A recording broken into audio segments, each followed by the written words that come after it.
C'est-à-dire, malgré toute la violence, malgré toutes les peines, malgré tout ce qui se passe, le ring, si vous voulez, là où se déroule la compétition, est encore à sa place. Personne n'en est sorti.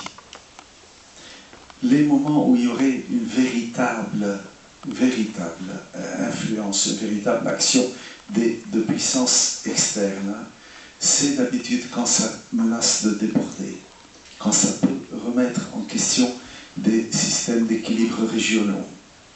Les États-Unis, par exemple, qui sont quand même un acteur fondamental, passent leur temps à dire qu'ils ne peuvent pas. En fait, ils ne veulent pas. Ils ne veulent pas parce qu'ils sont de mauvaise foi ou qu'ils aiment voir le sang couler, parce que leurs intérêts, pour le moment, ne sont pas menacés. Il n'y a strictement aucun changement dans la donne. Je ne suis pas en train d'appeler à un débordement qui mettrait la région à feu et à sang pour les faire intervenir, mais à dire que, juste une chose, après je reviendrai sur les éléments précis des négociations, les États, en fait, entérinent des situations. Il n'y a pas d'État qui a fait des choses. C'est quand la situation des peuples devient intenable, qu'on sent qu'il y a vraiment une demande, un désir, une volonté, que les États très souvent suivent. Et quand ils ont des dirigeants historiques, ils se pressentent qu'il y a quelque chose qui commence à bouger. Et ils le précèdent. Et à ce moment-là, leur opinion les applaudit. Mais au bout du compte, le véritable désir de paix doit venir des sociétés. Maintenant, les États ne sont pas non plus des acteurs secondaires. Jusqu'à présent, il y a eu une offre de paix. Et c'est là, nous avons eu, il y a un mois, le président palestinien était à Paris, nous avons eu une réunion avec 30 représentants de toutes les organisations juives françaises. Tout le monde était là. Les États arabes, plus près de 67 États islamiques, ont fait une offre à un moment donné au gouvernement israélien, en vertu de laquelle, si les résolutions étaient appliquées, donc ce qu'on sait de la formule des deux États, la paix entre le bon voisinage, la reconnaissance mutuelle, la sécurité, la continuité, la sécurité pour Israël, la continuité de l'État palestinien, ainsi de suite, immédiatement il y aurait une normalisation avec près de 70 États, c'est-à-dire les 21 États arabes plus tous les États membres de l'organisation islamique, les États islamiques.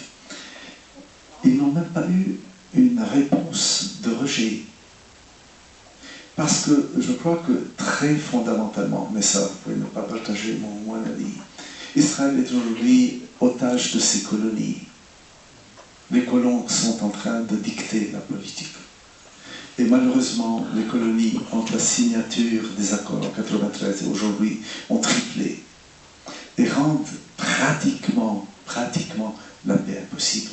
Parce qu'aujourd'hui, si vous prenez une carte, supposez que vous entendiez sur tous les principes, vous prenez une carte, mais une bonne carte, donc un d'état-major à l'échelle qui vous permet d'aller dans le détail, que vous la déroulez, vous dites voilà, on s'est entendu sur les principes, appliquons-les, c'est inapplicable sur le terrain. Et il y a un travail qui vise précisément un peu à compliquer quotidiennement les choses pour que la situation devienne irréversible, qu'on ne puisse pas trouver une solution. Et ça, c'est une chose gravissime. J'ai beaucoup de connaissances et même d'amis israéliens qui disent à quel point ils sont désespérés par la place qu'occupent aujourd'hui les colons dans la décision politique israélienne. Même s'ils sont une minorité démographique, il y a 7 millions d'Israéliens, il y a 550 000 colons en Cisjordanie. Malgré cela, ils pèsent et ils sont en train de tout bloquer. Et comme vous le savez, il y a des politiciens qui ne sont pas de taille. Donc qui suivent le mouvement de peur de ne pas être réélus ou autre. Mais ça, bon, c'est pas très louable, mais en même temps, c'est tellement banal. Donc on est dans cette situation. C'est pour ça qu'il faut une sorte de décision très drastique pour que la paix puisse se faire. Je ne parle plus de ce qui pourrait... Vous savez, on sait tout ce qu'il faut faire. Ça fait 20 ans qu'on discute les détails. Nous savons au millimètre près ce qu'il faut faire sur tous les dossiers. Ne croyez pas qu'il y a un dossier qui reste insoluble.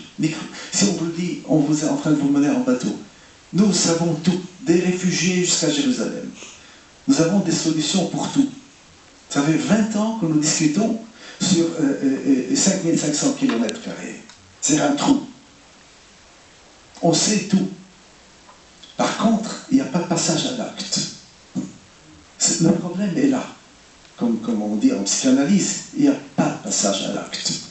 Si vous regardez tout ce qui se fait sur la paix, vous n'avez que des déclarations d'amour pour la paix. Il n'y a pas de passage à l'acte vers la paix. Et là, on revient au cynisme des États. C'est comme si ce n'était pas suffisamment grave encore pour qu'ils bougent. Et il faut bien suivre tout cela. Mais ne vous faites aucune illusion. Quand vous entendez « Ah, ça c'est insolite, ça jamais », c'est des blagues. Nous avons sur le papier des solutions pour absolument tout. On n'en peut plus discuter des mêmes choses.